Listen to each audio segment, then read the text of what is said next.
بسم الله الرحمن الرحيم. دي أبسط فكرة أو تجربة نقدر نشوف بيها الأشعة تحت الحمراء اللي منقدرش نشوفها بعيننا العادية.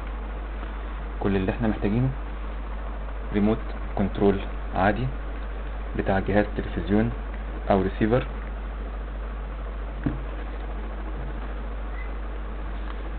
زائد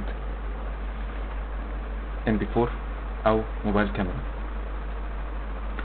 هنوجه الليد أو LED اللي شبه العدسة اللي موجودة في مقدمة الريموت ناحية عدسة الموبايل أو MP4، ونضغط على أي زرار في الريموت.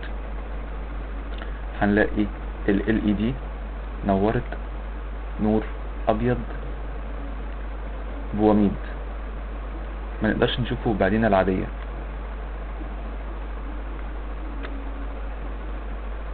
وتردد الوميض ده بيختلف من كل زرار للتاني، لان هو اللي بيحدد الامر الصادر من الريموت للجهاز، لكن برضو ما نقدرش نحس بالاختلاف بين كل تردد والتاني.